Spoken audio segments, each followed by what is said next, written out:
it's hey, you gotta be who you are, you know. Now, when I think of growing up with hippie musicians, I'm thinking back to the late '60s, and I'm envisioning players like Jimi Hendrix and Carlos Santana, who you mentioned earlier. Yep. Some people also describe your style as along that way. Well, you just mentioned a big one was Jimi Hendrix. Definitely one of the biggest influences on me, musically and guitar-wise.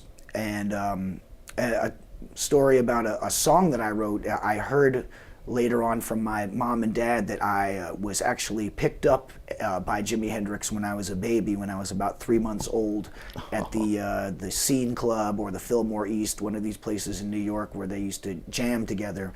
And I was just, very mesmerized. I thought that was like really a cool thing that happened. And I wrote a song about it called I Was in the Room with Jimmy.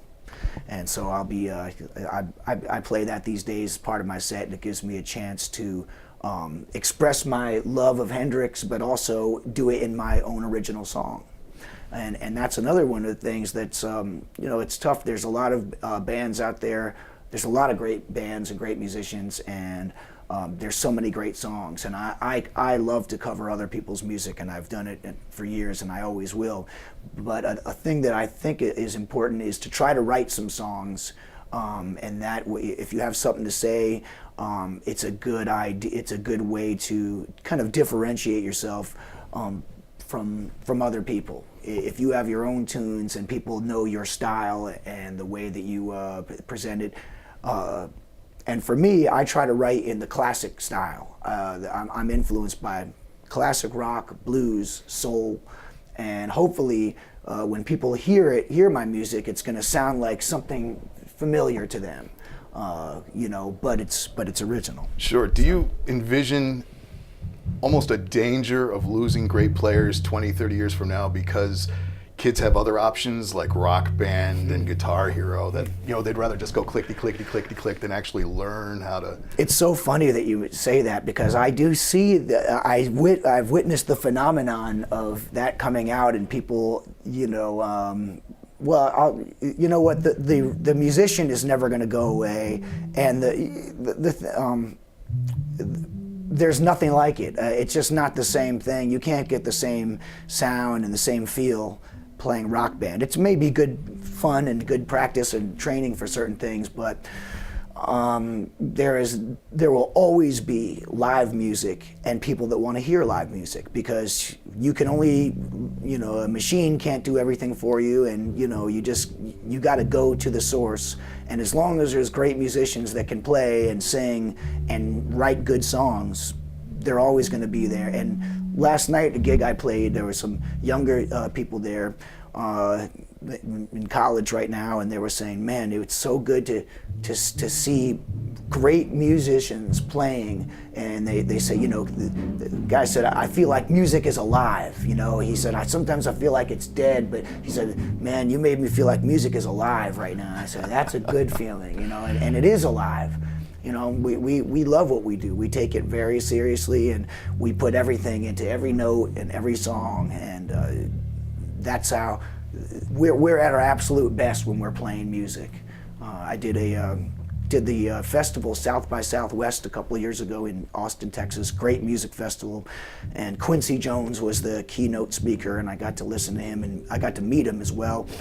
But he had said that music is the only activity that stimulates your left and right side of your brain simultaneously. There's nothing else that does that. Nothing. No matter how much fun you think it is. Music is the only thing, if you're singing or if you're playing an instrument.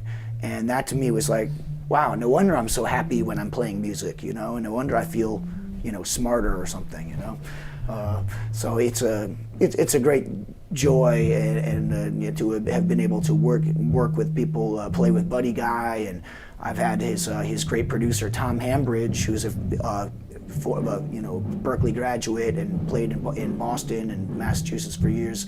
He has produced my latest album called Sugar Lips. which has my dad, Larry Coryell, on the record, as well as Joe Louis Walker. And that one was recorded in Nashville, and it got to #5 on the blues charts last year, which I was really happy about. Congratulations. And so I'm just looking forward to, I'm looking forward to making the next record, and I'm writing a lot of songs right now and getting ready to go to Romania with the band that I'm playing here with today. And this is kind of the part of our tour on the way to Romania. Excellent. The Count Dracula tour. I have one more for you. Sure.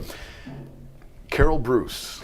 Wow. Do people realize that you have a connection to WKRP in Cincinnati? Well, you would never know it, but actually that is it. Carol Bruce is my mom's mom, and she's passed away now, but she was, among other things, Mama Carlson on WKRP in Cincinnati.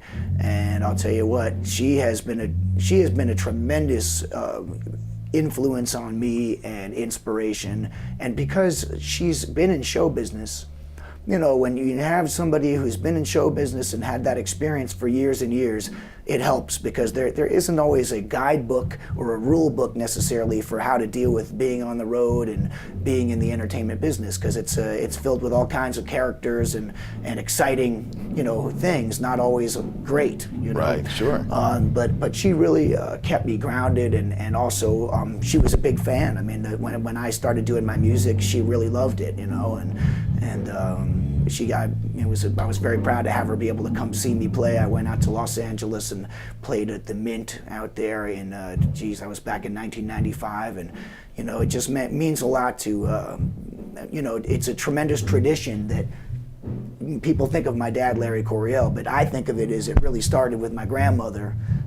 She's older, so she's been in the business, and then my dad being in the business, and now my brother and I, and it's a nice family, because when you lose, your family members, the real musicians and players, it is family. I mean, I can call up any number of, people, famous people if I needed to, and if I really needed to talk to them, they would talk to me. If I needed something, they would do it.